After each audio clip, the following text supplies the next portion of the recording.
Moi, j'aimerais bien commencer. Là, j'ai un livre en face de moi. Donc, tu es écrivain, tu es Mhm. conférencier, Mhm. tu es aussi à la tête d'un magazine. Est-ce que tu peux nous raconter comment on arrive de la tête d'un magazine à l'écriture d'un livre et qui s'appelle Le Vendeur Augmenté? Alors en fait, ça se fait dans le sens inverse. On écrit, on s'intéresse à des sujets, et un jour, on nous appelle pour nous dire, tiens, toi, tu es entrepreneur, tu sais parler aux entrepreneurs, tu connais des univers qui ne sont pas des mondes de médias, et les médias ont besoin de se transformer. Est-ce que ça t'intéresserait de travailler sur un média et de prendre ce challenge? Voilà, ça s'est plutôt fait à À l'inverse, l'envers. tu vois. Voilà. Et Parce que donc, le vendeur augmenté, ça veut dire quoi? le vendeur augmenté, ça veut dire que, alors on rentre dans le vif du sujet, du coup très directement, comme le mot l'indique, c'est un vendeur, mais qui a des pouvoirs qui ne sont peut-être pas humains ou nativement propres à l'humain. Je te donne un exemple, je vous donne un exemple, pardon, j'avais pas vu qu'il y avait du monde en fait. Euh, quand tu prends la route, tu mets ton GPS, tu veux faire l'île Besançon, c'est pas intuitif de faire l'île Très bon Besançon, chemin. voilà. Tu mets ton GPS et donc tu deviens une femme augmentée ou une conductrice augmentée parce que c'est pas humain de savoir exactement l'heure à laquelle tu vas arriver, les bouchons qu'il va y avoir, combien de temps tu vas passer à tel endroit, qu'il faut passer par une petite route et pas l'autoroute parce qu'elle est bouchée. C'est pas humain. Toi, normalement, tu ne sais pas ça, tu n'as pas cette information-là. Pourtant, tu deviens une conductrice augmentée. Ok. Et normalement, si tu prends 3 personnes, la personne qui a ni carte ni GPS, la personne qui a une carte, qui n'est pas toujours à jour d'ailleurs, et une personne qui a le GPS, en toute logique, bon, sauf quelques exceptions bien sûr, celui qui a le GPS arrive en premier, surtout si c'est un 15 août. Celui qui a la carte arrive en deuxième, et celui qui n'a jamais fait le trajet, qui n'a ni l'un ni l'autre, va sûrement s'arrêter plein de fois pour demander son chemin. Donc il va arriver à la fin. Ben, c'est un peu pareil pour un vendeur. Est-ce qu'on peut avoir des outils qui donnent au vendeur des pouvoirs qu'il n'a pas nativement et qui fait que, ben, à un moment donné, tu as le vendeur qui est augmenté par toute une technologie qui l'aide à aller plus vite, plus droit au but, de vendre peut-être plus cher, d'avoir des cycles de vente plus courts, de mieux identifier ses clients, de mieux identifier ses potentiels. Celui qui a quelques outils qui permettent de structurer, mais ce n'est pas forcément toujours en temps réel, toujours à jour. Et celui qui n'a rien. Ben, c'est la même chose que le conducteur. Tu vois. Donc tu vas avoir des vendeurs qui sont augmentés, des vendeurs qui sont un peu outillés, des vendeurs qui font feeling. Voilà. Donc, le vendeur qui a la niaque, ce qu'on appelle le très bon vendeur, Mm. aujourd'hui, il peut être dépassé par le vendeur augmenté. Euh, alors, oui, alors, non, mais. Non. Ouais, voilà, c'est ça. En fait, c'est ça. Et puis en plus, il n'y a pas que. Là, c'est le vendeur, mais le vendeur n'existe pas, c'est des vendeurs. Oui, oui. Quand tu vends des Airbus ou des soins parce que tu es kiné ou tu es, je sais pas, hypnothérapeute, tu fais pas, t'as pas la même vente, forcément. Alors, l'hypnothérapeute est peut-être pas commercial, mais il est vendeur, ou elle est vendeuse, en fonction. Donc, il y a plusieurs types de métiers de vente. Et c'est pour ça que j'ai d'ailleurs parlé de vendeur et pas de commercial. Parce que le commercial, c'est un type de Mhm. métier dans la vente. Il y a plusieurs types de commerciaux d'ailleurs. Mais pour le coup, pour répondre à ta question, tu peux être augmenté, avoir la niaque, qui est une fonction, pas une fonction, mais une valeur peut-être, ou un état d'esprit purement humain. Si tu as la niaque et que tu es augmenté, normalement, tu y arrives encore mieux. Maintenant, tu peux très bien faire un métier de vente très basé sur l'humain et très bien réussir.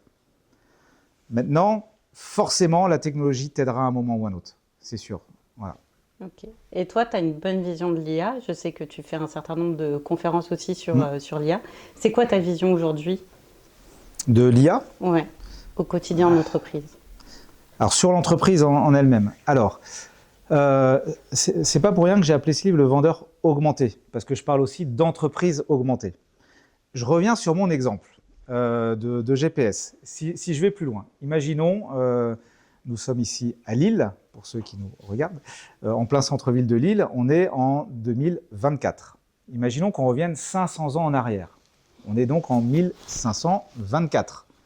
Bon, on n'a pas le même univers, hein. Il n'y a pas ce bâtiment, on se retrouve peut-être, je ne sais pas ce que c'était en 1524 ici, des champs, des marais, j'en sais rien, enfin bon, des mines. Enfin, peu importe, je ne sais pas ce qu'il va y avoir. En tout cas, ce n'était pas une ville.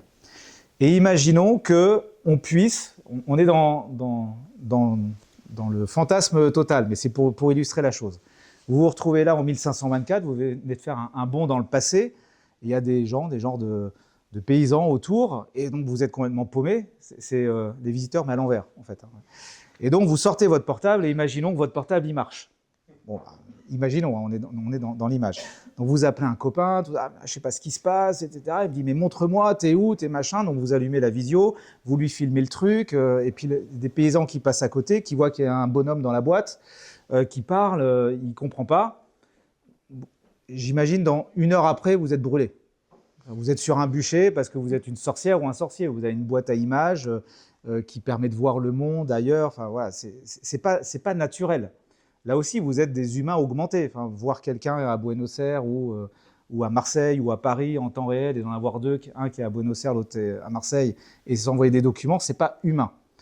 Donc notre vie complète, elle est en train d'être augmentée de toutes parts.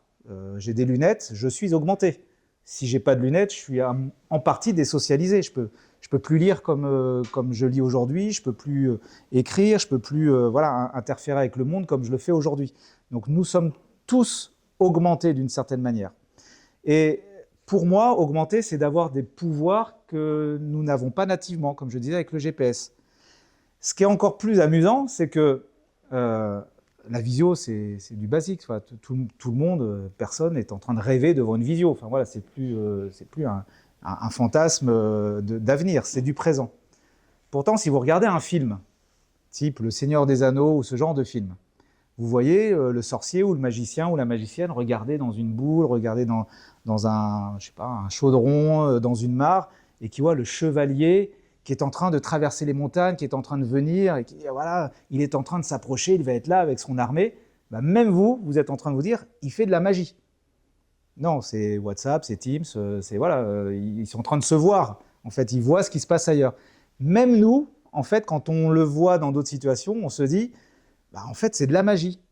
Notre monde aujourd'hui est un monde d'une certaine manière assez magique, parce qu'il nous donne des pouvoirs que nous n'avons pas. Donc, si nous sommes des humains augmentés, grâce aux évolutions de la santé, pour des lunettes, certains des cœurs, certains des reins, certains des prothèses, certains des outils technologiques, l'entreprise peut aussi être augmentée. Donc on va se dire, c'est mon travail, de se dire, tiens, quels sont les pouvoirs qu'une entreprise peut acquérir aujourd'hui qui lui permettent d'être meilleure qu'une entreprise qui n'aurait pas de pouvoir, qu'elle n'a pas nativement.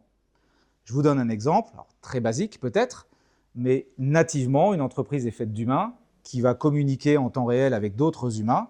Bah, si demain, je mets un chatbot généré par une IA et que je peux parler à 50 clients en parallèle pour faire de la prospection, c'est un pouvoir qui n'existe pas nativement, du fait que l'entreprise n'a pas 12 000 ans d'ancienneté, mais en tout cas qui n'existe pas dans ce qu'est une entreprise de nos jours. Eh bien, on est en train de le faire. Et ça nous paraît presque normal. Et bizarrement, on le traite presque comme un projet de change management où on va mettre des outils avec des process. Non, c'est de la magie qu'on est en train de faire. Donc, si je vois mon entreprise comme ça, bah, ça veut dire que mon entreprise, à un moment donné, elle peut être augmentée au sens technologique, elle peut être augmentée au sens business, elle peut être augmentée au sens de son potentiel, de son impact sur le monde, sur ses clients. Et si on fait la ligne comme ça, et je m'arrête là parce que sinon tu n'auras plus de questions à me poser, mais si on va très loin dans le temps et qu'on va au-delà de 2035, 2040, 2050, on va pouvoir se dire, mais jusqu'où ça augmente ce machin-là? Comme nous, êtres humains, jusqu'où on va être augmenté voilà, c'est en 1524, c'est pas compréhensible. Mozart vient dans cette pièce, vous lui faites écouter la musique en streaming sur votre portable, il ne comprend pas. Quoi. Dans la tête de Mozart, ça ne marche pas. Il se dit comment on fait pour mettre autant de personnes dans une boîte qui jouent de la musique. Ça ne marche pas. Un avion, ça ne marche pas pour un être du Moyen-Âge. Pourquoi les gens ils sont dans une boîte dans le ciel. Ça ne marche pas. Pourtant, pour nous, c'est naturel. Donc, si on transforme notre cerveau en 2050, on se dira il y a d'autres formes de boîtes, il y a d'autres formes d'entreprises, il y a d'autres formes de business. Ça ne marche pas comme en 2020. Et ça ne marche pas comme en 1524. Et tu la vois comment, l'entreprise de 2050 ? Alors, grande question. L'entreprise de 2050, elle est... en fait, je ne sais même pas s'il y aura une entreprise en 2050. J'ai le sentiment, comment dire, on est dans une période où il y a une multitude d'entreprises, avec un grand E presque, entreprises, qui sont en train d'émerger. On voit bien, certains sont freelance, d'autres ont des startups. Même une boîte, aujourd'hui, on n'est plus obligé de monter une boîte, c'est plus un projet de vie parfois une boîte, c'est un projet d'un moment. J'ai monté une boîte pour 2 ans, pour 5 ans, puis après je partirai, je ferai autre chose, je vais la revendre. Une boîte, c'est un moyen d'arriver à quelque chose qui, moi, me porte, qui m'épanouit, qui me permet je sais pas, d'atteindre mes objectifs, mes enjeux, mes ambitions personnelles, bon bref. Donc il y a toutes ces boîtes-là qui nous permettent de vivre, tout simplement, nous êtres humains, et de nous éclater. Puis après, il y a des boîtes qui existent de manière plus conséquente, des grosses boîtes, des boîtes multinationales parfois, qui là sont sorties de l'intérêt personnel, même si on pourrait se dire que certains ont des intérêts personnels, même à la direction ou à la présidence d'une boîte. En attendant, c'est des entités à part, qui changent même de présidence ou de conseil d'administration, et qui vivent, des entreprises publiques, semi-publiques, etc., qui vivent, qui avancent, etc., qui vont peut-être vivre encore des années, peut-être sous des formes équivalentes. Donc il y a des choses différentes qui se passent. Après, si j'aborde la chose d'une autre manière, je vois, je pressens, je pressens, je ne vais pas dire j'imagine, parce que c'est plus que de l'imagination, c'est un pressentiment. C'est que je vois que dans notre monde, il y a des choses qui deviennent par nature presque universelles, presque mondiales. Internet, c'est mondial.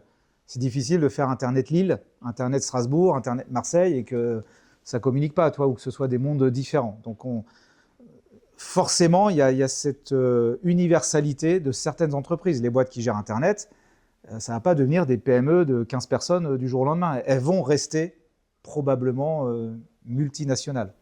Après, si elles ont 10 000 personnes, est-ce qu'elles ne vont pas se retrouver à 4 000 personnes pour X raisons. Avant, un moulin qui fait de la farine fonctionnait avec 2, 3, 4, 5 personnes. Aujourd'hui, un moulin, c'est autonome. Une personne gère 5, 10, 15 moulins dans des villes différentes. Donc ça peut être pareil. Mais ça reste des structures multinationales hyper structurées, des process, des obligations légales, enfin voilà. Et donc ça, moi je le vois perdurer. Peut-être que les flux d'argent, c'est pareil.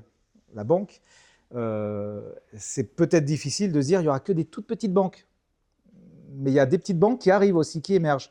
Mais bon, il y a quand même des flux financiers internationaux, il faut gérer ça.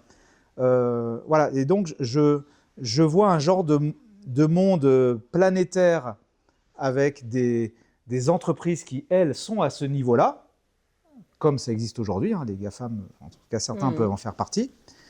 Et puis à côté, des entités qui utilisent ces services-là et qui vont être plus proches d'objectifs ou d'enjeux personnels.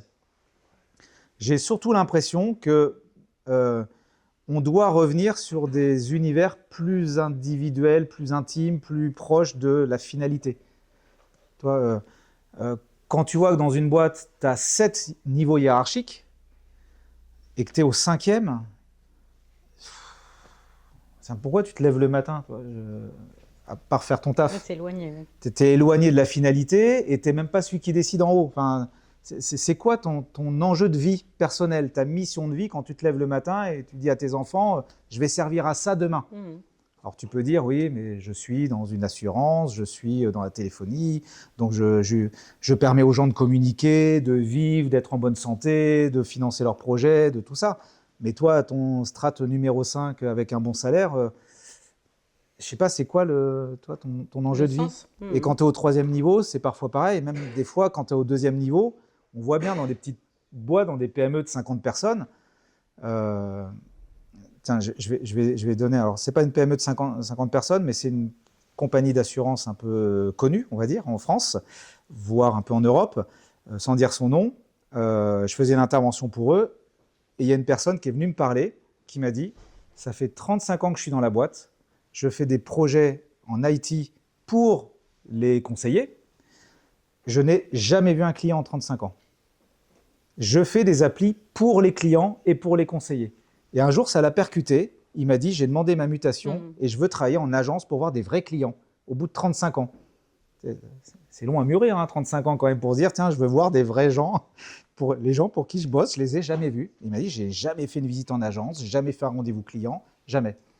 Toi, donc c'est... Ouais, je connais. Ouais. Tu vois, en 2050, je ne dis pas que tout sera parfait, effectivement, il y a tout un système de flux, de process automatisés, mais en tout cas, il va y avoir ce système-là d'entreprises qui sont hyper automatisées sur des flux, mais en même temps hyper humains sur de la valeur ajoutée qui est propre à l'humain. Vincent, j'ai une petite question.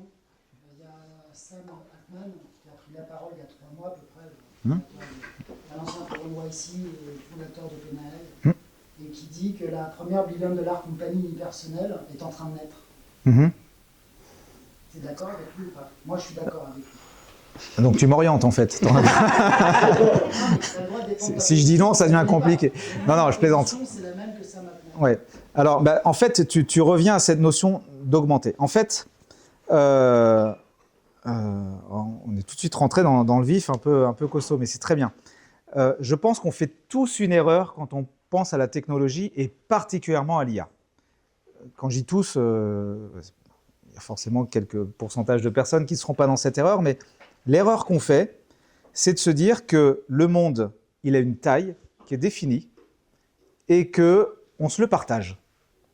Et que forcément, s'il y a de l'IA qui vient, l'IA va prendre une partie de mon taf. Donc moi, j'aurai plus de taf demain. Mais en fait, c'est pas vrai. C'est pas ça la vraie vie qu'on vit dans notre monde actuel. C'est que notre monde, il est en expansion. C'est comme un genre de Big Bang de l'humanité sur Terre. C'est-à-dire tout est en expansion. On a plus d'informations qu'avant.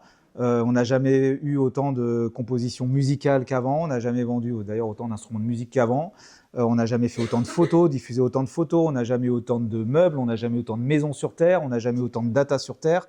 On n'a jamais eu peut-être autant de vêtements sur Terre. Enfin, je pourrais prendre tous les exemples quasiment, à quelques exceptions près, de secteurs qui sont en régression. Mais on est dans un monde qui est en expansion. Donc, à un moment donné, ce monde, il augmente plus vite que le nombre d'humains sur Terre. Donc, nos humains, nous humains, nos entreprises, notre vie est de plus en plus augmentée. C'est-à-dire qu'avant, 100 personnes produisaient X, maintenant, 100 personnes produisent X puissance, je ne sais pas combien. Donc, si je suis ce process-là, et je le vois bien, moi-même, pendant que je suis en train de parler avec vous, et c'est très sympathique, j'ai une vie sur les réseaux sociaux, qui est ma vie parallèle. Je peux imaginer que si on continue cette ligne-là de technologique, de vie, etc., oui, ma vie, moi en tant qu'être humain, je ne suis plus 1, je suis 2, 3, 5, 10, 15 peut-être en termes de production de valeur, je ne sais pas, chacun prendra la mesure qu'il veut. Le principe du nombre d'esclaves énergétiques. Le pardon? Le principe du nombre d'esclaves énergétiques. Oui. Tu sais combien, tu reviens en 1524, ouais. Tu sais combien de facteurs entre aujourd'hui et 1524? Non. 150. Voilà. Toute notre vie aujourd'hui revient à le fait qu'on ait 150 esclaves à notre service. Bon, voilà. Grâce à la techno. Donc, j'en arrive à dire que oui, forcément, je suis obligé d'être d'accord, alors millionnaire, milliardaire, peu importe la mesure qu'on prend, mais que oui, nous, humains, comment? Oui. On va faire le tour ici, on va voir tous ceux qui ont au moins 1 million par an qui rentrent personnellement. Et puis après, on verra pour le milliard. Mais je suis d'accord avec toi. Donc oui, forcément, on arrive dans un monde... Alors, je ne dis pas que c'est facile, je ne suis pas du tout le genre de personne qu'on va voir sur les réseaux à dire si tu veux augmenter ton revenu de temps, machin, c'est facile, tu prends de l'automatisation, de l'IA, etc. Non, il y a du travail, il y a de la réflexion, c'est même là parfois qu'on voit les plus créatifs. Dans mon livre, je parle de machine commerciale, mais c'est ça, on met en place une machine qui est technologique, humaine, qui est créative, qui est entrepreneuriale, bon bref, peu importe.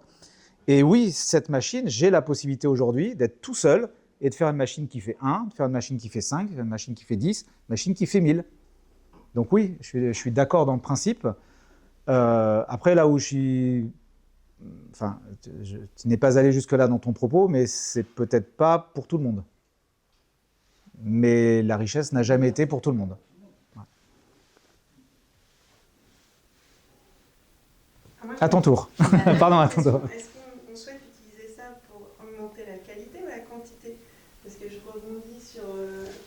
là, on raisonne comme si la Terre n'avait pas de limite, s'il n'y avait pas de limite. Alors aujourd'hui... Parce que les ressources ne sont pas nécessairement en expansion.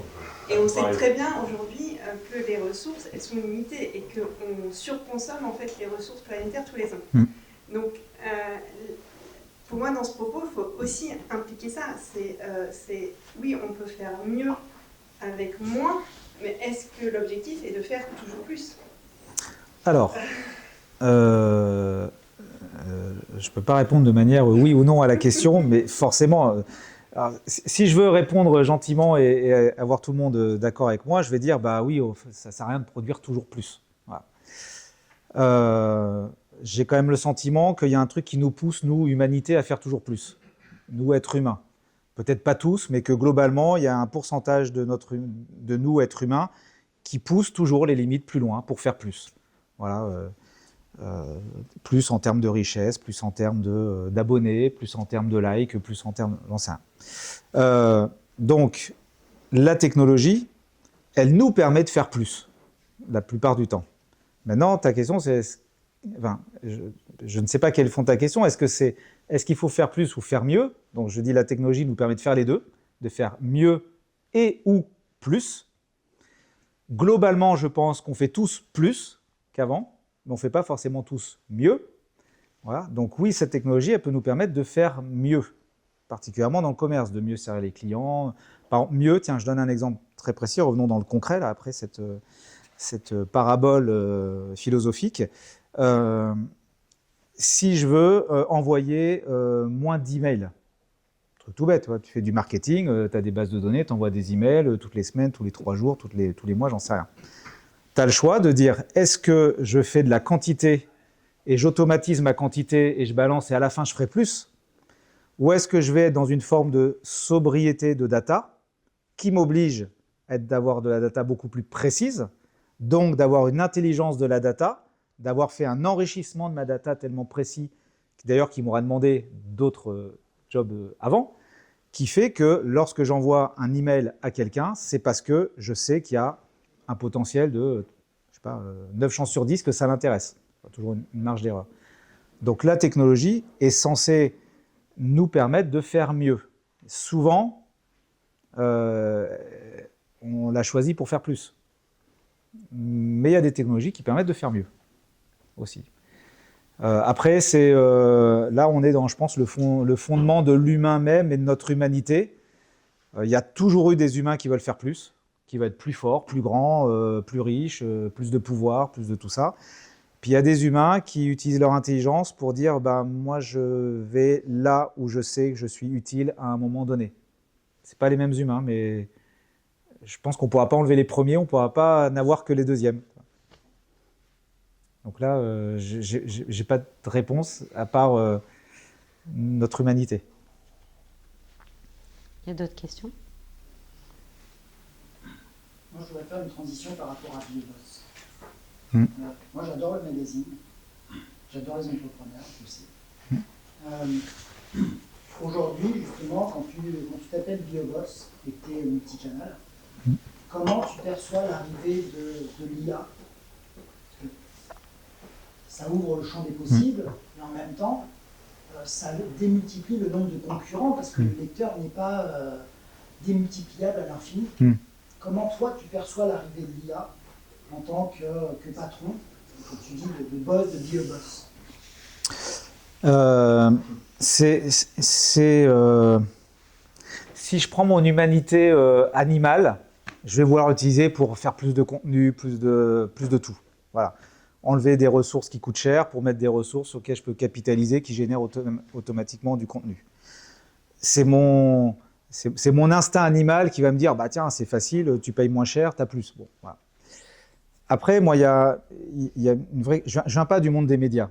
J'ai justement été embauché parce que je n'étais pas du monde des médias et qu'on cherchait quelqu'un qui pourrait faire, peut-être, c'était l'espoir qu'ils avaient. J'espère qu'on aura tous les deux réussite, eux et moi, dans cette quête, mais de faire différemment. Et donc, dans ce différemment, moi, il y a quelque chose qui me pose problème, en tout cas qui me fait réfléchir. Toi, par exemple, l'IA qui remplace une personne, bizarrement, ne m'embête pas. c'est pas une problématique que j'ai parce que déjà, il y a plein de choses à faire dans notre monde pour travailler. Bon, bah, si à un moment donné, une entreprise, voilà, sa vie aussi, ça doit avoir plus de personnes, moins de personnes, ça peut s'adapter, ça peut être agile. Et dans notre monde, une entreprise est de plus en plus agile. Et il faut qu'elle le soit pour aussi peut-être être pérenne et pouvoir s'adapter aux flux et aux mouvements économiques. Toutes les entreprises n'ont pas les reins assez solides pour pouvoir absorber toutes les vagues économiques, politiques et sociétales. Donc, une boîte doit pouvoir s'adapter au monde dans lequel elle vit et bouger. Donc, qu'à un moment donné, on se dit, tiens, ce métier-là, je peux, dans une boîte, remplacer quelqu'un par une IA, ça ne me pose pas de problème. Voilà. Ce qui va me poser problème, c'est en arrière-plan de tout ça. C'est déjà, est-ce qu'il faut remplacer la personne ou est-ce que je vais faire plus avec la même personne? Ça, c'est la première question. Donc, quand je suis un média, plus avec la même personne, c'est dire, une personne écrit X articles par jour, est-ce que je pourrais avoir une personne qui en écrit 3 fois plus? Donc, si j'ai une personne, c'est difficile. Si j'en ai 10, je peux me dire, je vais en enlever 3. Ou j'en garde 10 et puis je fais beaucoup plus. L'autre question qui va me poser des problèmes un peu philosophiques, c'est la question de l'infobésité. Ça sert à quoi de produire plus? Est-ce que j'ai besoin de jouer avec les algorithmes et d'avoir une hyper présence partout? Est-ce que ça me sert, moi, BioBoss Magazine? Alors oui, forcément, je me dis, j'aimerais bien être partout dès qu'il y a une recherche, j'ai l'article qui correspond, qui va bien. Le mec, il a cherché financer son entreprise quand j'ai pas d'argent ou financer son entreprise quand je commence à avoir de l'argent. Voilà, c'est pas les mêmes recherches. J'aimerais avoir 2 articles qui seront le même article, hein, mais déclinés forcément, mais qui vont correspondre à une recherche. Donc ça peut m'intéresser. Mais en même temps, est-ce que c'est vraiment la finalité que je dois avoir en tant que média? De faire plus. Et là, moi, j'ai beaucoup plus peur de notre incapacité, nous humains, à intégrer le grandissement de notre monde, tout qui grossit. Moi, je considère que j'ai trop d'infos par jour. J'hyper-consomme des médias. Et en même temps, je me dis, j'en ai trop. Enfin, à un moment donné, regarde le ciel et oublie, lâche ton téléphone, lâche tout, puis va te promener. Bon, il se trouve que je me promène beaucoup, mais avec mon téléphone. Donc ça me fait plus peur de me dire, est-ce qu'on a la capacité à faire le tri dans la bonne info, la mauvaise info? Et donc, si je mets de l'IA, est-ce que je peux mettre un humain qui va faire le tri, mais à un moment donné, est-ce que je ne vais pas vers une quête de plus, sans efficience? Et voire en allant dans l'effet contraire de mon métier de base, qui est quand même d'apporter une information intelligente, validée, pertinente à quelqu'un qui en a besoin, qui la cherche. Moi, mon métier, c'est pas de faire de la pub et c'est pas d'écrire des lignes. C'est qu'un entrepreneur qui lise mon magazine en sorte de là en disant, tiens, j'ai appris quelque chose et je me sens meilleur ou plus motivé ou moins déprimé ou avec plus d'idées qu'avant.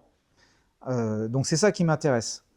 Donc, je me dis que oui, il y a un potentiel avec l'IA d'aller plus vite vers quelque chose qui est mon objectif, c'est-à-dire de répondre à une forme de développement de l'économie française. Et en même temps, si je le fais sans réflexion, je fais de la merde et je fais du contenu et je participe à pourrir le monde avec du contenu qui n'a aucun intérêt. Même si ça peut servir des objectifs publicitaires. Et là, forcément, je me retrouve avec un dilemme en me disant, ouais, mais si je peux vendre, je caricature, mais si je peux vendre un article 1000 balles ou 3000 balles parce qu'il aura 3 fois plus d'impact, je réfléchis. Et si je réfléchis un peu plus intelligemment, je me dis, est-ce qu'il vaut mieux le vendre 1000 balles, je caricature, ce n'est pas les bons chiffres, mais pour que ce soit simple dans le calcul, il sera vu 10 000 fois, donc je le vends 1000 balles, il sera vu 30 000 fois, je le vends 3000. Peut-être que la réflexion que je dois avoir, c'est je vais le vendre 3000 pour qu'il soit vu que 6000 fois, mais par des gens qui en ont vraiment besoin, et que ça leur serve à eux. Et peut-être que parce que j'aurai atteint mon objectif avec ces personnes-là qui auront aimé, liké, qui se seront engagées, qui se diront « Tiens, BioBoss, c'est un magazine qui m'apporte quelque chose », et peut-être que je pourrais tout vendre à 3000 balles plutôt que de vendre à 1000. Peut-être que la technologie peut m'aider à ça, pour mieux cibler, pour mieux enrichir mes données, pour mieux comprendre mon audience. Voilà. Et là, l'IA, elle me sert à quelque chose. Voilà. Moi, j'ai une question par rapport au magazine aussi, parce que je suis dans une des médias aussi. On parle, enfin, ça fait 8 mois que tu es là-bas, c'est ça Ouais, 9 mois, ouais. À peu près. Tu viens pas du monde des médias, ce que je trouve plutôt cool du coup par rapport à eux. Mais la transition digitale de BioBoss par rapport au site internet, depuis quand elle a été faite, comment l'IA arrive à faire la transition, comment vous faites? C'est parce que c'est 3 fois par an, 4 fois par an? Le papier est un trimestriel, le web est quotidien. Ok.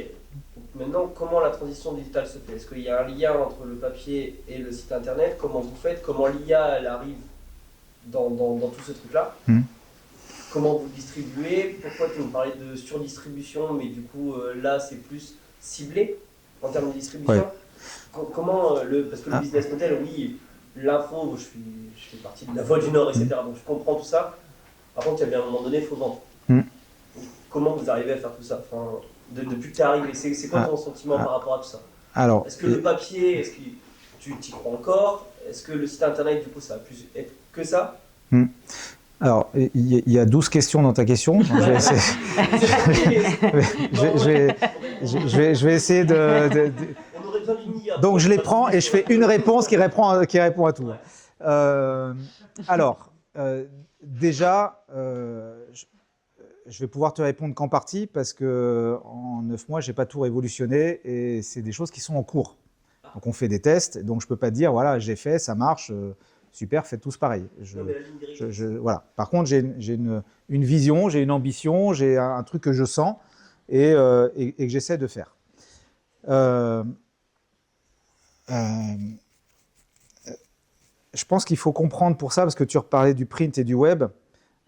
Pour moi, de ce que je ressens aujourd'hui, pareil, c'est qu'on est dans une forme de deuxième révolution, dans l'ère moderne en tout cas, des médias.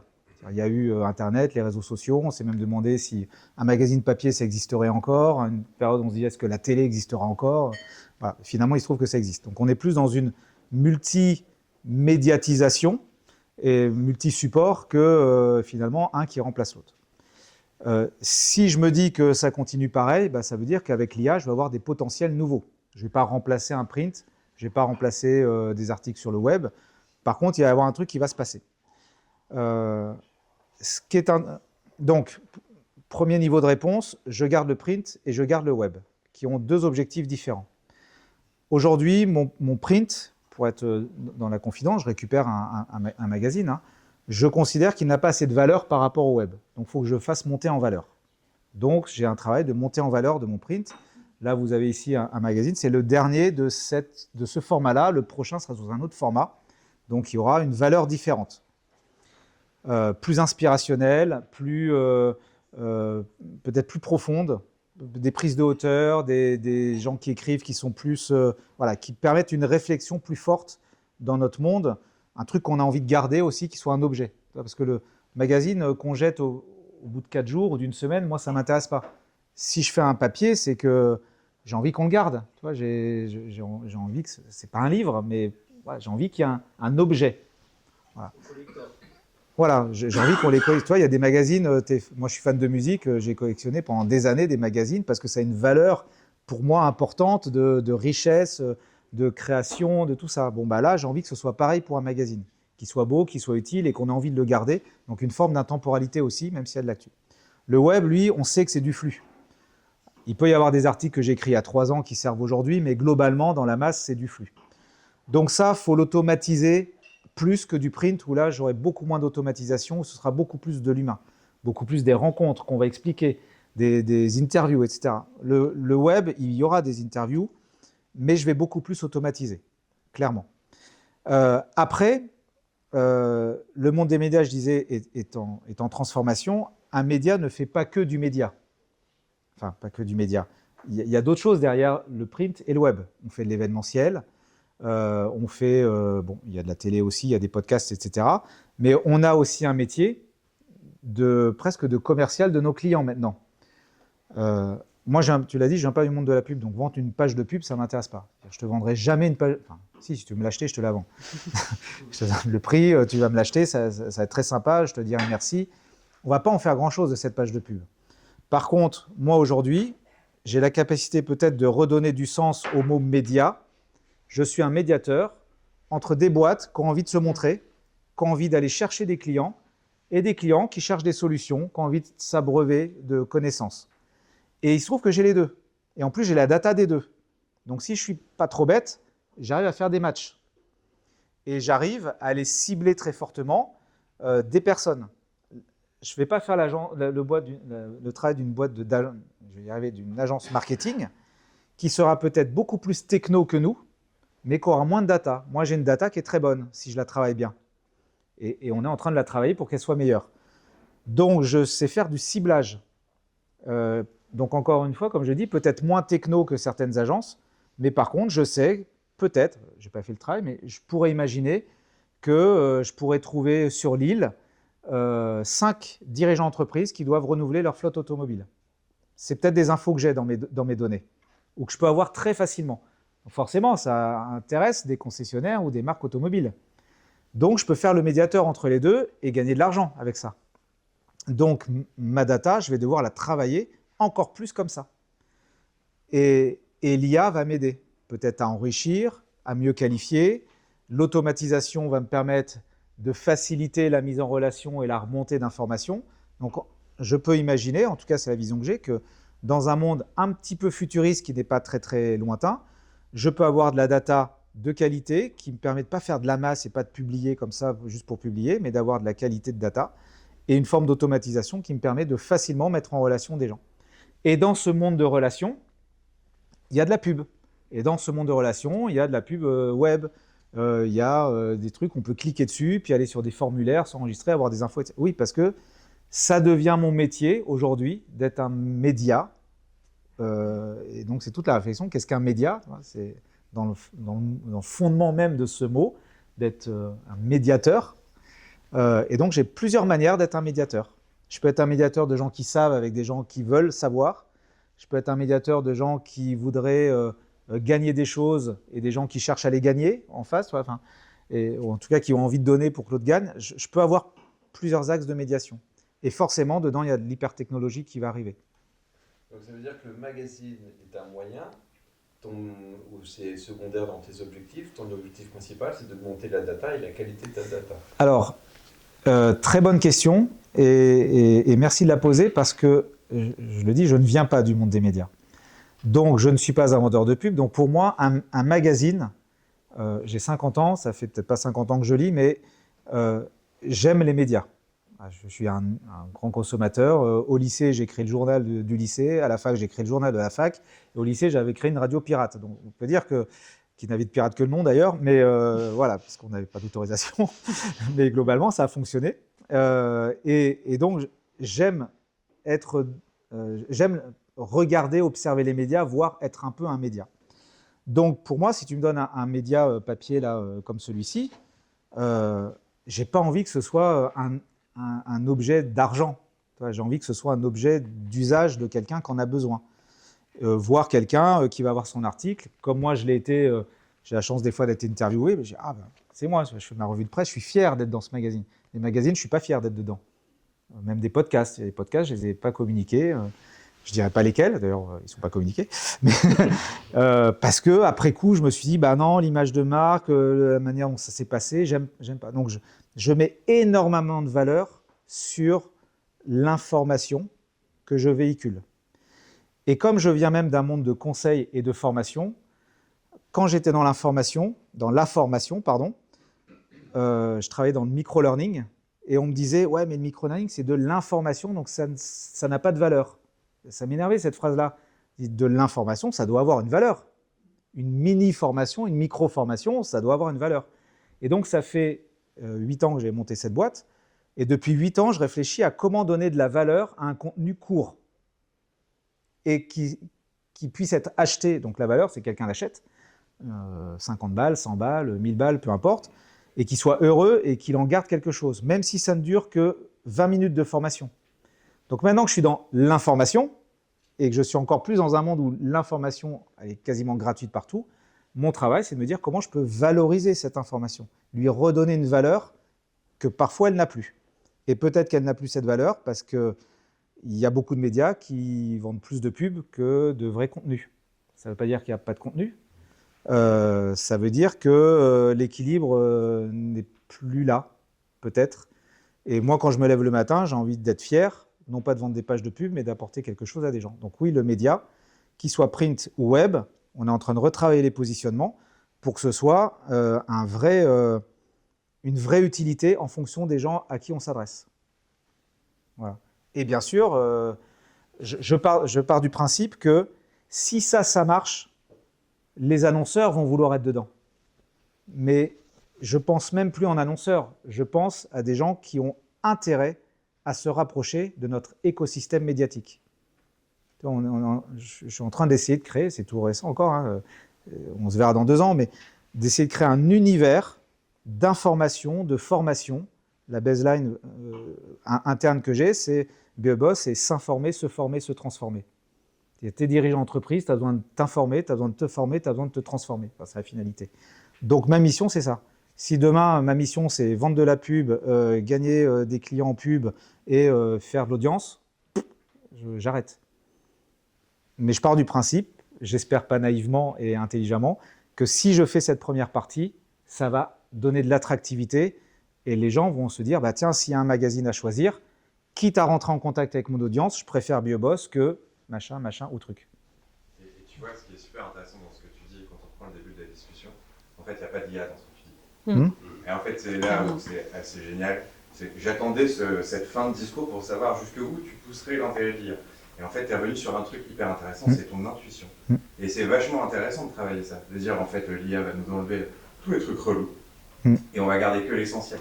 Là où je sens où c'est intéressant, la qualité du contenu que je veux donner. Qu'est-ce que j'ai à raconter et quel sens je veux donner. Et c'est ça que les gens vont acheter. C'est pas l'IA qui a construit le contenu, c'est vraiment ta position. Et en fait, quand on regarde l'univers des médias, on voit des lignes éditoriales qui s'affinent de plus en plus pour aller chercher des auditeurs, parce qu'en fait, on a tous marre de lire des choses basiques, nivelées, sans aucun relief. Et je trouve vachement chouette de revenir à l'essentiel, en fait, grâce à l'IA. Et donc de considérer que c'est qu'un outil et qu'on revient à ce qu'on est en soi. Alors, merci de cette remarque, et je vais même aller plus loin. Dans la transformation du média, je disais s'informer, se former, se transformer. Je monte une académie qui s'appelait la BioBoss Academy. Si je veux demain monter une académie dédiée aux dirigeants, et c'est peut-être 5 personnes qu'il faut, et des process, Calliope, machin, etc. Enfin bon, je monte une boîte complète. Le fais pas. Voilà, je ne veux pas le faire. Je l'ai déjà fait une fois. Et là, je me dis, j'ai un truc, une lumière, j'en ai parfois. En tout cas, un truc qui s'allume au fond de moi, et je me dis, mais ça fait 20 ans que ce média existe. Il y a une richesse d'informations qui est énorme. Et comme ça fait 8 ans qu'on me dit, est-ce que tu es dans la formation ou l'information, en étant dans la formation, je sais qu'aujourd'hui, je sais comment on transforme de l'information en contenu intelligent qui peut être valorisé pour de la formation. Et donc, aujourd'hui, je réfléchis, je ne peux pas embaucher 5 ou 10 personnes qui vont relire tous les articles. Et là, l'IA, elle m'intéresse. Parce que je me dis, cette info-là, alors tout n'est pas utile, il y a peut-être que 15% de l'info qui est utile.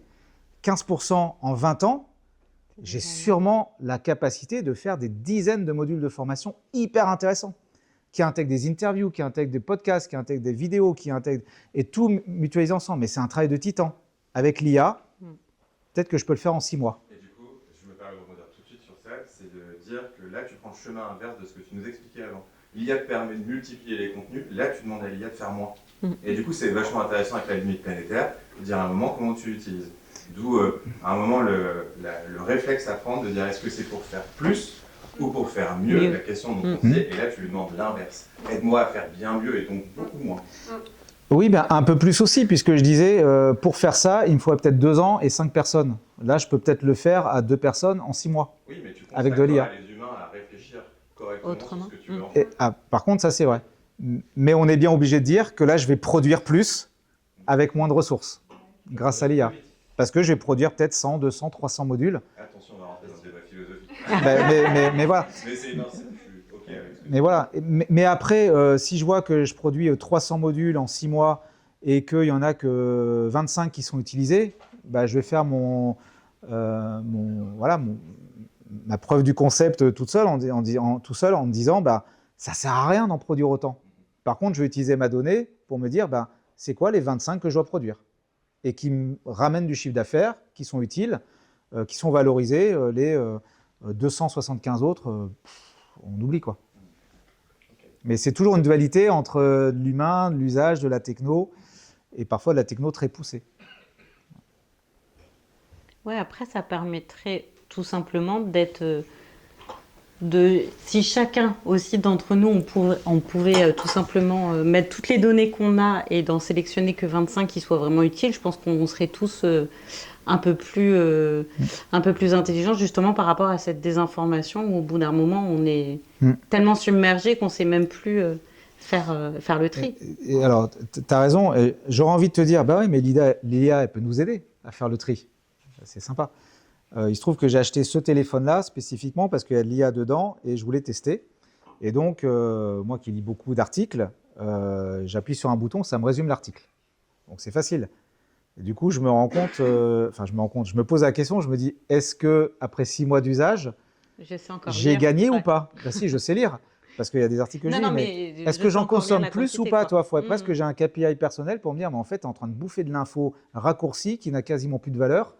Je ne sais pas. Donc en fait, j'ai acheté un truc pour le tester, je me dis, est-ce que c'est bien ou pas? Ben, je l'utilise. Donc tu vois, il y a un moment donné, je l'utilise et mon cerveau intelligent du 21e siècle ne fonctionne plus face à la quantité, les titres accrocheurs et les bouts de résumé.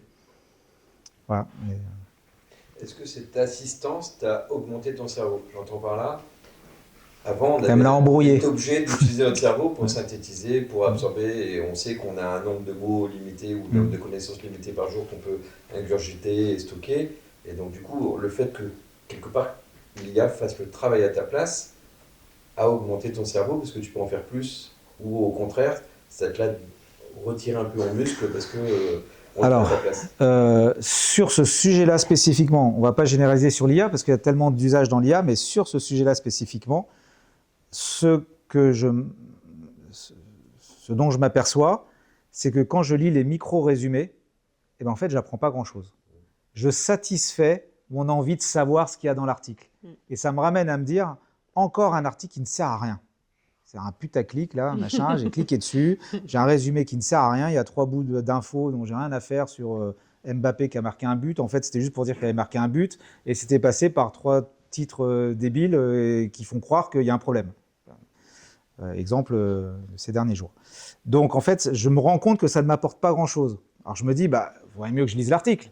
Mais comme la plupart des médias sont faits aujourd'hui pour que tu lises et que tu passes du temps et que tu as l'info sur le dernier paragraphe, et le premier paragraphe, en fait, tu n'as pas d'info, ça reprend le système, le concept, qui est plein de mots en SEO pour que ça t'amène sur le truc, et que tu aies l'info en bas, bah, je me dis, ça ne sert à rien que je passe du temps.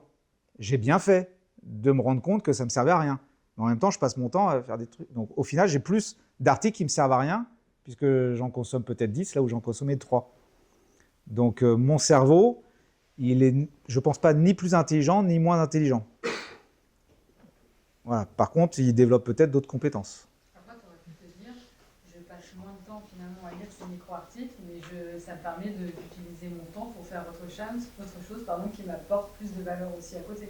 Exactement. Gagner un peu plus d'efficacité ou d'efficience sur cette partie, tout en sachant que ce n'est pas en lisant beaucoup plus d'articles qui finalement n'apportent pas plus de valeur, mais en utilisant plus efficacement le temps pour autre chose pour lequel tu n'avais pas le temps avant. Alors, quand on intellectualise, tu as raison. Après, quand tu es le soir, à 23h, tu as envie de lire un peu 2-3 trucs, tu penses peut-être plus pareil, ou le matin, ou j'en sais rien, un moment de pause.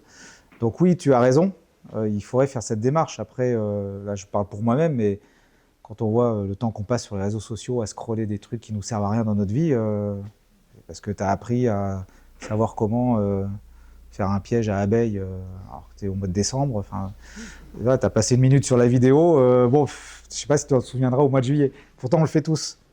Voilà, mais oui, je pense que, c'est pour ça que je disais, j'avais introduit mon propos tout à l'heure en disant c'est presque ça qui me fait le plus peur, c'est notre capacité à intégrer de l'info, des données, et plus être capable de faire le tri dans tout ça. bah, celui qui est technophile, il va dire bah, vivement l'IA, ça va t'aider. Et puis celui qui est anti-techno, il va dire bah ouais, mais s'il n'y avait pas tout ça, on serait plus aligné avec nous-mêmes. Donc je ne sais pas, c'est presque manichéen comme. Est-ce que la réalité, elle n'est pas justement plus équilibrée et au milieu? C'est un peu tout ce qu'on a dit. L'IA, c'est un outil. Et justement, et aujourd'hui, tout le monde est parti, je pense, dans un des extrêmes, justement, dans ce côté manichéen, c'est bien ou c'est mal. Finalement, c'est un outil qui peut faire plein de super choses, qui peut aider dans le quotidien, qui peut augmenter, en effet. Mais c'est ce que tu disais, c'est finalement l'IA, il faut rappeler ce que c'est. En plus, l'IA apprend du passé, apprend de l'existant. Et il va pas construire le futur, l'IA. Il va pas avoir ton intuition. Parce que le fonctionnement même de l'IA, c'est de se nourrir de ce qui est existant, en grosse partie quand même. Aujourd'hui, quand la météo, c'était les débats des jours derniers, les systèmes de prédiction de la météo se plantent. Parce que c'est un peu, je schématise, mais c'est de la stat, c'est basé sur le passé. On a construit des modèles qui ont des paramètres qui permettaient d'extrapoler. Et donc on se basait là-dessus. Aujourd'hui, ça ne fonctionne pas, les paramètres et le contexte changent. Dans l'IA, il y aura tout ça. Alors je ne dis pas qu'on n'y arrivera pas, mais il y a quand même tous ces changements. C'est quand même basé sur ce qui existe. Et donc la vraie valeur ajoutée, c'est ce que tu disais, ça va venir aussi de quand même l'humain et de ce qu'on va pouvoir faire autour. Donc pour moi, c'est vraiment une combinaison des deux, c'est garder cette humanité et utiliser l'IA comme alors, tu as raison. Moi, ma philosophie, en fait, je suis ni normand, ni... c'est pas que j'ose pas mouiller, mais je me dis toujours, je suis un observateur avant de juger. Donc j'observe, et je ne sais pas où ça ira, toute cette affaire-là. Après, tu parles de la météo, il y a aussi le temps d'apprentissage. Dans 10 ans, la météo faite par l'IA sera peut-être 1000 fois meilleure que ce qu'on fait aujourd'hui, peut-être. Tu citais un autre exemple que je voulais reprendre, j'ai oublié. Ça va me revenir. Oui, tu disais, c'est peut-être un juste milieu, etc.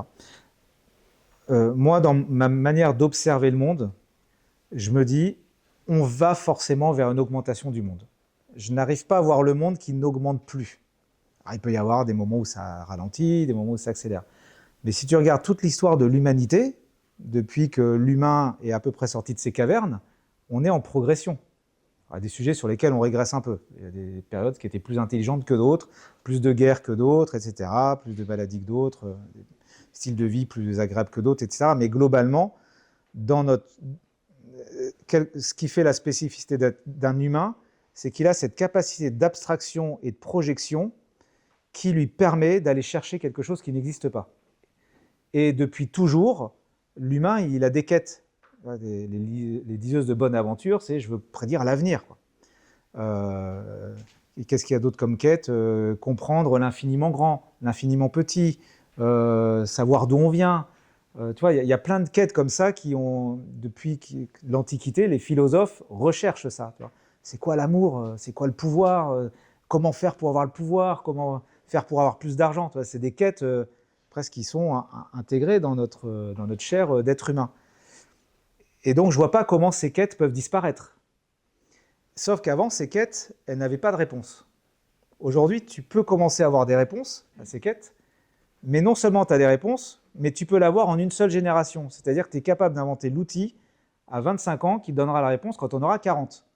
Et donc, à partir du moment où tu es capable de faire ça, tu es capable d'attirer des gens qui vont le financer, et donc d'accélérer encore plus le truc. Et donc, on est dans une forme d'accélération de ces quêtes. On parlait d'énergie tout à l'heure. Je n'ai pas répondu à la question. Il y a quelque chose dont on parle assez peu. On parle beaucoup de RSE, de consommation d'énergie, mais on parle très peu de toutes les recherches d'énergie alternatives. Je ne parle pas du solaire ou du vent. De la manière de produire d'énergie ou la manière d'utiliser de l'énergie. Un ordinateur, c'est hyper consommateur d'énergie. Ça, je n'ai pas retenu les chiffres, mais un cerveau, c'est capable de faire des milliards d'opérations, visuelles, intellectuelles, tactiles, etc., des milliards et des milliards, en bouffant 3 patates. Aujourd'hui, un ordinateur, tu lui mets 3 patates, il ne va pas fonctionner longtemps. Donc si on arrive à faire des ordinateurs qui ont une puissance, un rapport puissance-énergie aussi faible qu'un cerveau, bah, tu continues à rendre ton monde encore plus expansif qu'aujourd'hui. Et ces sources d'énergie, il y en a plein qui sont en cours de recherche. Et ces sources d'optimisation d'énergie, il y en a plein encore. Donc ça veut dire que notre capacité à augmenter notre monde, en termes d'énergie, elle n'est pas finie encore.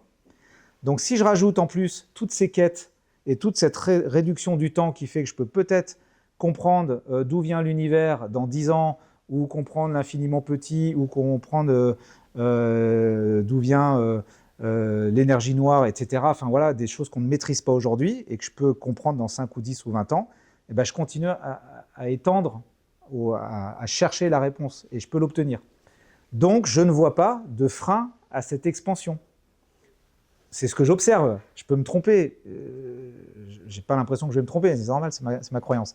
Mais en tout cas, c'est ce que je vois. Donc à partir du moment où j'observe ça, je ne le juge pas. Je dis, bah, qu'est-ce qui peut se passer dans notre monde pour que les humains arrêtent de chercher ce qu'ils cherchent depuis 10 000 ans? Je ne vois pas ce qui peut les arrêter. Donc ils vont continuer. Et donc s'ils continuent et que la technologie les aide et qu'elle est exponentielle, notre monde va vers une technologie exponentielle. Et qui ne va pas s'arrêter dans 5 ans, 10 ans, 20 ans ou 30 ans. À moins d'un truc de rupture. C'est qu'il y a ce qu'on appelle le principe de la singularité. Je sais pas si vous connaissez la singularité, c'est 2045, c'est basé sur la loi de Moore. La loi de Moore a dit en gros que le processeur bulle tous les 6 mois ou tous les ans en fonction. Et la singularité dit qu'en 2045, la machine n'a plus besoin de l'homme pour se créer. Ça repousse complètement l'ensemble des paradigmes. La machine n'a plus besoin de l'homme pour se créer. Et ce qui est assez impressionnant, c'est qu'avec l'explosion de l'IA, en fait, la singularité, on considère qu'elle n'apparaît plus en 2045, ils l'ont redéfinie en 2030. C'est-à-dire c'est aujourd'hui la singularité. Et ça s'est déjà produit dans les labos de Google, de Facebook.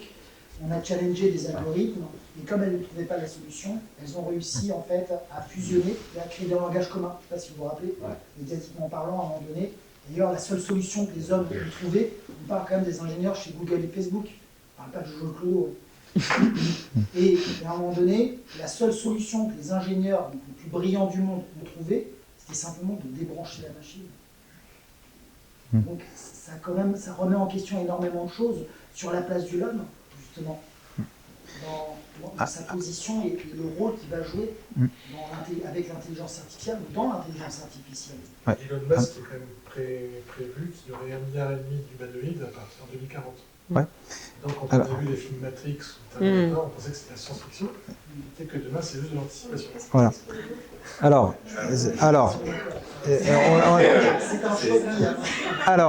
si je peux me permettre une réponse.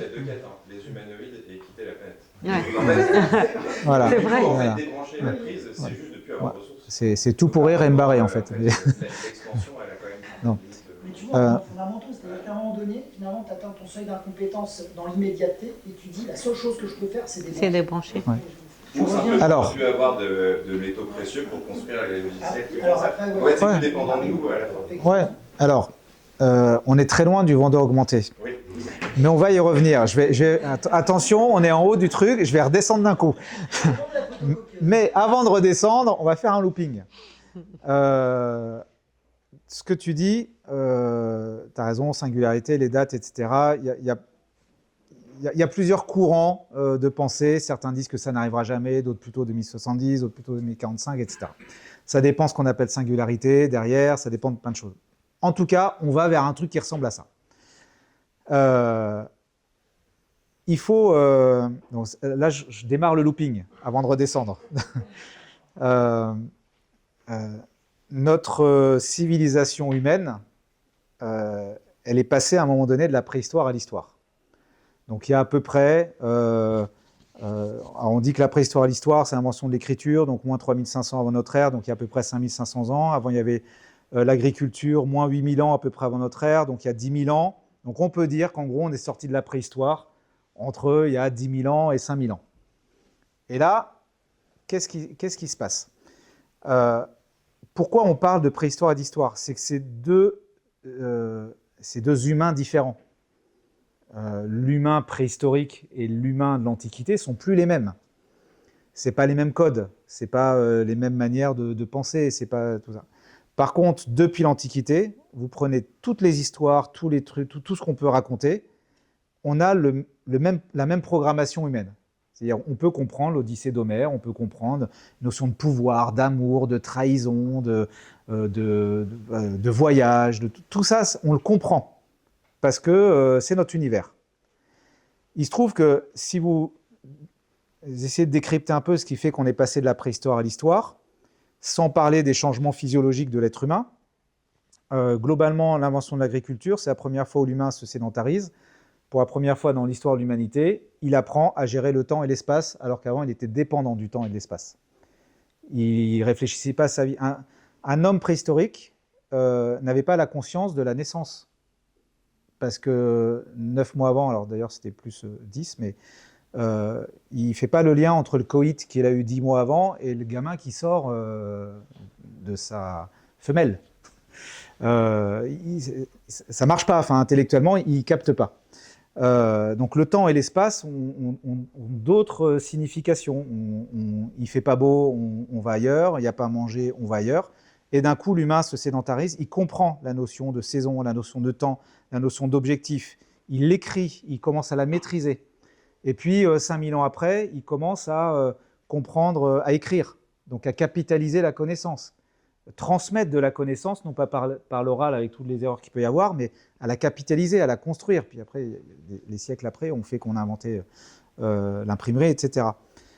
Et donc, quand on regarde ce qui nous a fait passer de la préhistoire à l'histoire, c'est-à-dire un changement de la notion du temps, changement d'une notion de l'espace, la capitalisation de la connaissance, la diffusion de la connaissance, qui s'est fait donc à peu près en 5000 ans, 5 à 8000 ans, tout ça est en train de... Les cartes sont rebattues avec l'arrivée d'Internet. Le temps réel, l'espace, on parlait de visio tout à l'heure, on n'est même plus en temps réel, on fait du prédictif. Donc la notion de temps, d'avenir, je parlais du GPS tout à l'heure, est remise en cause. Internet, c'est de la connaissance, c'est de la capacité à diffuser la connaissance. Si on se dit qu'il y a entre 5 et 10 000 ans, allez, 10 000 ans, ça nous a fait passer d'un monde à l'autre, de la préhistoire à l'histoire, on peut peut-être se dire qu'on peut passer de l'histoire à la post-humanité. Personne, je pense ici dans cette salle, n'a envie de revenir homme préhistorique ou femme préhistorique. On peut aimer le Moyen-Âge, l'Antiquité, mais la préhistoire, c'est compliqué de se dire, moi j'ai envie de revivre dans une caverne avec une peau de bête et tuer des mammouths, quoi. Donc, notre cerveau, notre humanité a changé. On peut peut-être se dire qu'on est en train de passer un nouveau cap et que cette humanité sera une autre humanité. Et peut-être que personne en 2420 aura envie de vivre comme en 2000.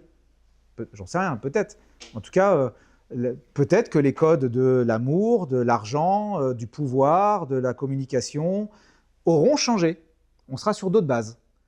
Donc forcément, nous, on regarde ça avec notre cerveau de 2024, mais on revient en 1524 tout à l'heure. Le mec de 1524, il vous met sur un bûcher, il vous dit c'est n'importe quoi, ça ne marche pas. Bah, nous, on a du mal à imaginer un autre monde avec des humanoïdes, avec une singularité, et peut-être avec une autre forme de vie que la nôtre. Et nous, on est très hégémoniques, humains. On se bat tous pour rester les plus forts sur Terre, depuis qu'on est devenus. Donc, imaginer une régression de notre humanité, ça nous fait peur. C'est très presque guerrier, animal. On veut rester les meilleurs. On ne veut pas qu'il y ait une autre forme de vie à côté qui soit plus forte que nous. Voilà, donc, ça, c'était le looping. Maintenant, revenons très terre à terre sur notre entreprise et notre commerce, etc. Bah, en fait, si on a cette vision-là du monde, on va se dire, mais le commerce, il est aussi en train de changer, l'entreprise, elle est aussi en train de changer. Je reviens à la première question. Je n'ai peut-être même pas besoin de me poser la question à savoir quelle sera une entreprise en 2050 ou en 2070. Je sais qu'elle sera différente et que ce ne sera pas les mêmes codes et que ce ne sera pas la même manière de travailler. Peut-être qu'on aura des salaires ou des revenus universels, peut-être qu'on aura... J'en sais rien, à part ce que j'ai expliqué tout à l'heure. Mais ce qui est sûr, c'est que là, on est en train de prendre cette ligne-là et qu'il n'y a pas de raison que ça revienne en arrière. Donc, ça nous oblige à repenser notre entreprise. Et comme on sait, on parle de 2050, donc c'est dans 25 ans globalement, il y aura bien avant des choses qui vont se passer. Et donc, je sais que mon entreprise aujourd'hui, et si je reviens là typiquement sur le vendeur, c'est un mélange de technologie et d'humain. Et ça m'est très difficile aujourd'hui d'imaginer une entreprise structuré, hein, je parle pas de...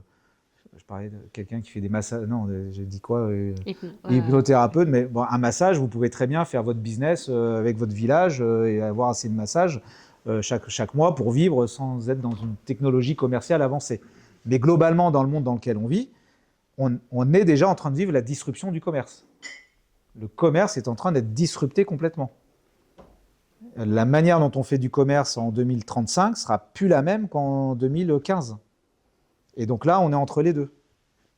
Donc oui, c'est en train d'être disrupté. Et la disruption, c'est un changement de modèle économique très rapide, ou un changement de modèle très rapide grâce à cause ou avec une technologie. Et il y a un avant et un après très rapide. Et ce qu'on remarque, c'est qu'il y a toujours, quasiment toutes les disruptions suivent la même logique. Il y a un monde qui existe, il y a un game changer, pour faire un anglicisme, une technologie qui arrive avec des nouveaux entrants. Les gros qui sont assez forts résistent, ils changeront plus tard. Les tout petits, en général, c'est ceux qui arrivent, ou alors les autres qui n'avaient pas prévu, ils s'arrêtent. Entre les deux, on essaie de se modifier tout ça, mais en tout cas, après coup, 1 an, 2 ans, 5 ans après, quasiment toutes les disruptions ont montré une explosion, dans le sens grandir, du modèle. La photo, il n'y a jamais autant de photos, je disais, qu'avant. Enfin, voilà, le monde de la photo n'est plus le même qu'il y a 20 ans. Et je pourrais comme ça parler du monde de la formation, du monde du streaming, de l'audiovisuel, des chauffeurs de taxi, etc. Donc si on part du principe que le commerce suit la même chose, eh ben, en fait, on va vers une explosion des métiers commerciaux, des fonctions commerciales, de la même manière qu'avant, c'était un mec ou une nana avec son appareil photo qui faisait clic-clic et qui passait du temps à développer. Bah aujourd'hui, c'est bim boum, je prends, c'est diffusé à 8000 personnes d'un coup, 1 million de vues le jour d'après, avec des filtres, des technologies dans tous les sens. Bah, le commerce, c'est pareil. J'ai un produit, j'ai un truc, j'ai un service, poum, je le mets, ça diffuse, technologie, data, machin, automatisation, IA, j'en vends, j'ai fini, j'en ai assez, j'en ai pas assez, je continue, j'enlève, je remets. Et on est déjà en train de le voir. Le nombre de sollicitations qu'on a chaque heure en regardant les réseaux sociaux ou Internet. Ce que je trouve intéressant dans ce que tu dis, c'est que ça m'évoque, je ne sais pas si tu es familier avec ça, le principe de création destructrice de Schumpeter's en économie. Et la question que je me pose, c'est est-ce que, quelque part, le vendeur augmenté, c'est pas juste le vendeur de demain, et qu'on n'a pas juste un type de vendeur qui n'utilise pas l'IA aujourd'hui, qui va petit à petit être remplacé par ces nouveaux vendeurs avec ces nouveaux skills, qui sait utiliser l'IA, qui sait être plus performant en même temps, plus efficient. Et donc la question ne serait pas est-ce qu'on veut un modèle de vendeur augmenté ou non, c'est est-ce qu'on va suivre la dynamique ou est-ce qu'on prend le risque d'être remplacé sur cette dynamique. Alors, encore une fois, ça dépendra des domaines, des sujets, etc. Maintenant, à entreprises similaires, concurrents sur le même marché, etc., clairement, la question, elle se pose. Moi, je suis un média... alors, je fais quand même un petit bémol, c'est qu'on est aussi dans un monde qui permet une hyper-innovation de plein de choses. C'est-à-dire que je peux être... je sais pas, je prends mes confrères concurrents un peu similaires, management, capital, voilà, et d'autres, Madines sur le web, etc. J'ai le choix aujourd'hui d'être différent. Il y a 30 ans, on n'avait pas le choix d'être différent, ou alors vraiment à la marge. Aujourd'hui, on peut avoir des modèles économiques différents, des organisations différentes, des modèles internationaux, locaux, verticalisés, pas machin, rajouter des offres événementielles, de la télé. Enfin, j'ai tellement de possibilités créatives dans mon modèle que peut-être la première question à se poser, c'est de se dire est-ce que je vais être en frontal et comparer nos modèles économiques ou nos organisations et dire lui, il a pris l'IA, je prends l'IA, je le suis, etc., qui est le premier, qui est le plus fort. Ouais, il y en a toujours 2-3 qui vont se battre. Aujourd'hui, on est dans un monde où cette technologie peut me permettre de faire différemment. J'ai quand même une chance de malade, c'est qu'on me propose un magazine et j'ai aujourd'hui, alors je ne sais pas mon métier, et j'ai assez d'ouverture de notre monde, enfin il y a assez de possibilités dans notre monde pour faire le magazine qui me ressemble, moi, Vincent. C'est un truc de malade qu'on me propose, tu vois. En même temps, on ne me propose pas de reprendre peut-être les Échos ou des journaux plus institutionnalisés, où je ne pourrais pas en faire ce que je veux, évidemment, mais on est dans un monde où je peux créer le média qui me ressemble, en termes de ligne éditoriale, de quantité de diffusion, de qualité de diffusion, d'organisation, d'offres complémentaires. Enfin, c'est un truc de malade. Donc oui, forcément, il y a une compétition avec IA, sans IA, mais je pense aussi que cette technologie, et pas que la technologie, le monde, tel qu'il est devenu, hyper mobile, hyper volatile, hyper créatif aussi, me permet de faire la boîte qui me ressemble, moi, entrepreneur. avec la difficulté, c'est que je ne peux plus copier les autres, sinon je serai à la rue, je serai derrière, ou alors il faut que je fasse mieux, différemment, etc. Donc j'ai plus de modèle, donc je peux me planter beaucoup plus. Là où avant, globalement, tu suivais les règles, ça avait fonctionné. Tu fais un prêt, tu fais tes investissements, ta stratégie sur 5 ans, machin, tac, tac, tac, c'est à peu près bien vu. Là, aujourd'hui, c'est compliqué. Donc, ça demande d'autres compétences entrepreneuriales aussi. D'où, je reviens aussi sur mon vendeur augmenté, mais aussi l'entrepreneur augmenté d'une certaine manière. Aujourd'hui, je pense que l'une des qualités les plus importantes d'un dirigeant, d'un directeur commercial, particulièrement si on focalise sur ces métiers-là, c'est un peu moins vrai dans la finance ou d'autres métiers, mais c'est sa capacité d'architecte. Aujourd'hui, on doit être des architectes. C'est-à-dire, tu as 2 architectes, il y en a un, il va, avec les mêmes matériaux, il va te construire une tour de 40 mètres, l'autre de 10 mètres et l'autre de 120 mètres. Et celle de 120 mètres, elle va peut-être se casser la gueule avant, mais elle va peut-être durer 100 ans, alors que celle de 40 mètres, elle va peut-être durer que 20 ans. Et c'est toute cette capacité à jongler entre les outils, l'humain, l'organisation, l'agilité, la structure, la force de la structure, et il n'y a plus une boîte qui se ressemble. Et la technologie me permet de faire ça avec l'obligation, moi, d'être peut-être beaucoup plus intelligent. Les entrepreneurs ne sont plus des mecs qui sortent d'écoles d'ingénieurs et qui suivent des process. C'est toi, c'est moi, c'est tout avec notre singularité, enfin singularité, une autre forme de singularité ou d'unicité. Vincent, tu parles de vendeur augmenté. Est-ce que ce n'est pas simplement une évolution grâce aux outils? Est-ce que tu penses que c'est une réelle rupture technologique? Tu parlais tout à l'heure, on ne sait pas de quoi le monde sera fait demain. Donc on est à l'époque déjà, les chagrins, l'amour, l'injustice. Est-ce que le commerce en tant que tel existerait demain? Alors, ça dépend ce que tu appelles commerce. Si c'est... Question. Ah, j'ai intérêt à bien la gérer alors. Il faut que je prévoie ma punchline de fin. Non, ça dépend ce que tu appelles commerce. Si c'est échanger d'une manière ou d'une autre, le troc c'est du commerce aussi peut-être, on échange, même payé, c'est de l'argent qui a une valeur, etc. Bon bref, en tout cas, la transaction, je ne vois pas un monde sans transaction. Dans 10 ans, dans 20 ans, dans 100 ans, voir un monde dans lequel les transactions sont encore plus nombreuses qu'aujourd'hui. Donc, à ce titre-là, le commerce, oui. L'information, parfois, est gratuite et c'est une transaction qui reste... Ouais, mais la transaction, elle est déviée. C'est-à-dire, c'est plus le mec qui paye ton magazine, c'est le mec qui fait de la pub dans ton magazine. Donc, voilà. Donc, forcément, il y a un modèle économique derrière. Donc, le commerce, pour moi, il existera toujours. Après, est-ce que... bah oui, je réponds à la question, en fait. Il existera toujours, le commerce. Est-ce que c'est juste une évolution? Ah oui, voilà, c'est ça. Une évolution. Est-ce que c'est une évolution? Alors, oui, c'est une évolution, clairement. Et je pense... une rupture technologique sur cet aspect de vendeur, je parle. Ah ouais. Je parle pas de la techno en tant que telle, qui après... Comme c'est la dernière question, je rebondis dessus. Est-ce que tu crois pas que posez tous vos questions. Est-ce que c'est pas anthropomorphique de se dire, tu vois, moi mon père il me dit, on a vécu la vraie transition avec la télé, j'ai n'importe quoi. Mon grand-père il me dit, on a vécu la vraie transition, on est passé du cheval à la voiture. Est-ce que c'est pas anthropomorphique à tous? À chaque fois on croit qu'on est la rupture temporelle des choses, alors qu'en réalité, je crois que le téléphone, tu vois, ou le train a plus influencé le commerce que... Tu veux dire aujourd'hui? On rebondit sur ce que tu as dit. On aurait été là il y a 3 ans, on aurait parlé pas d'IA mais de métavers. Et 3 ans après, le métavers, on n'en parle plus, sauf Meta qui a gardé ce nom depuis Facebook. Alors, c'est à quel moment tu prends le train et quel train il faut prendre. Parce qu'en fait, c'est bien d'observer, mais c'est à un moment il faut agir aussi. L'IA, c'est bien, est-ce que j'y vais pas, sur quoi, comment je fais. Être entrepreneur, c'est ça aussi, c'est vachement bien, parce qu'on parle de métavers, on parle de machin. Je ne parle pas à 100% parce que tu parlais tout à l'heure d'architecte il y a 500 ans. En fait, c'était une blague quand je l'ai dit, mais allez-y. C'est le bouquet final. L'architecte, il y a 1000 ans, il ne se posait pas de question. Parce que des pierres, il y en a à moins de 50 km, c'est celle-là, et c'est là que je vais tailler. Donc, il faut des matériaux, une possibilité. Aujourd'hui, 1 million, 1 milliard. Et est-ce qu'aujourd'hui, on n'est pas en train de se perdre? Et peut-être une histoire, est-ce que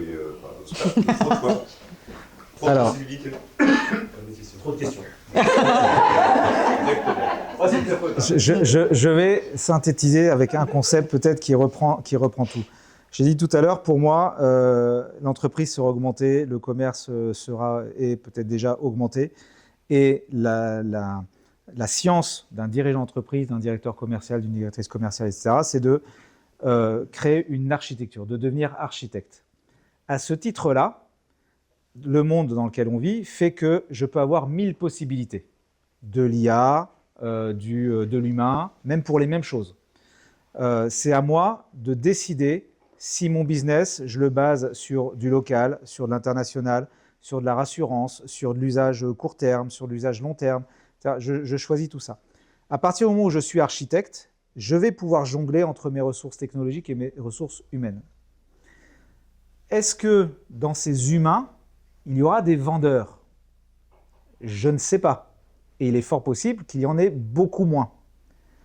Est-ce qu'il y aura moins d'humains qui vont travailler dans le commerce? Je ne pense pas. Je pense qu'il y aura beaucoup plus d'humains qui feront du commerce. Mais l'acte de vente... C'est la consommation, en fait. Voilà, parce que c'est du transactionnel de partout. On le voit. Tiens, je te donne un exemple. Quand j'ai commencé ma carrière... en 96, donc on va dire que ça devait être en 97, 98, il y a un commercial, j'étais en marketing, et il m'a dit, tu sais, ce serait bien que tu fasses du commerce, parce que là, tu es dans la com, le market. Alors déjà, com, market, c'était pareil, pas trop de différence. Même nous, on ne savait pas trop d'ailleurs, ça se mélangeait. Et il disait, quand une boîte va mal, on vire les marketeurs et les communicants, on embauche des commerciaux. Parce que les marketeurs et les communicants, c'est un centre de coûts, les commerciaux, c'est un centre de profit. On se retrouve plus de 30 ans plus tard, c'est l'inverse qui est en train de se passer. C'est-à-dire que ce qui est en train d'arriver, c'est qu'aujourd'hui, qui fait l'acquisition? Est-ce que c'est le commercial qui va se prospecter dans le dur? Non, il va utiliser de la data. Donc c'est des data analystes, des marketeurs, c'est de l'enrichissement de données, c'est peut-être de l'IA, etc. Et tu vas mettre l'humain à un moment donné de ton cycle où tu as besoin de ce truc-là humain. Parce que, je ne sais pas, il faut renseigner, il faut rassurer, il faut organiser un truc qui est spécifique et que l'IA ne peut pas faire, que la technologie ne peut pas faire. Et donc, on est en train de changer le monde où c'est le commerce qui devient un centre de... commerce tel qu'on le connaît aujourd'hui, qui devient un centre de coûts face à toute une machine d'automatisation, d'acquisition. Et tu mets de l'humain seulement si tu en as besoin. Et si à un moment donné, tu considères que tu as trop d'humains parce que ton architecture de vente fait que tu sais gérer un certain volume et tu as mis trop d'humains, bah, tu vas en enlever. Tu as besoin peut-être d'un peu moins de rassurer, tu vas peut-être automatiser certaines choses. Et donc, ton humain, il va devoir intervenir à des moments très précis. Mais c'est peut-être plus un vendeur. Tu n'as pas besoin de vendeur, tu as besoin d'acheteurs. Bah, tu as besoin d'acheteurs aussi. Mais tu as besoin de quelqu'un qui achète, finalement. Alors, ça... Tu ne peux pas le vendre en tant que tel. Bien sûr. Exactement. Et pour aller plus loin, ça veut dire que ton humain qui participe à ton cycle de vente n'est plus un commercial. Pourquoi tu le commissionnerais, toi? Même aujourd'hui. Est-ce qu'il vaut mieux, si tu considères, tu prends 100 clients, les 100, tu les as acquis par un système donc d'acquisition, de data, de nurturing, d'automatisation, d'IA, de traitement de données, des data analyses, du marketing, du machin, etc. On te donne un lead, tu n'as quasiment plus qu'à y aller, à papoter avec le mec pour le rassurer un petit peu. Je caricature, mais c'est un peu ça. Passer du temps avec lui, etc., discuter. Tu es quasiment sûr de signer. Pourquoi tu ne commissionnes pas le data analyst ou le marketeur qui a chopé la bonne donnée et qui a dit au commercial « va là-bas, je te jure, le mec, il va signer ». Je le sais, j'ai toute la data. Il est nurturé depuis 1 an et demi, le mec, il a tout coché, il a tous les machins, il a téléchargé le livre blanc. C'est sûr. Bah, faut peut-être commissionner le mec d'avant. Et donc, ton commercial, il devient quelqu'un qui intervient dans ton cycle. Et c'est plus un commercial, c'est plus un vendeur, c'est, je sais pas, un conseiller, un humain de contact, j'en sais rien. Donc oui, forcément, ça transforme énormément le commerce tel qu'on le connaît. Si on commissionne les commerciaux, c'est aussi parce que les mecs, ils sont tous les jours sur la route, parce qu'ils ne savent pas ce qu'ils vont avoir demain. C'est eux qui sont la locomotive du business. Sans eux, on ne vend plus. Sans eux, on ne paye plus les salaires. C'est hyper stressant. Donc, bah, tu donnes un bon salaire, tu commissionnes pour le motiver, parce que le système de motivation, ça permet d'aller chercher les clients et tu donnes de l'argent en plus. Bah, dans un monde où on peut même changer la valeur de l'argent, on peut avoir plusieurs jobs, où il y a toute cette donnée, bah, ça n'existe plus, tu vois. Et ça, c'est très probablement 2030, 2035. Voilà. crois que c'est bon. Merci. Eh ben, merci à vous. Beaucoup, Vincent. Merci à vous.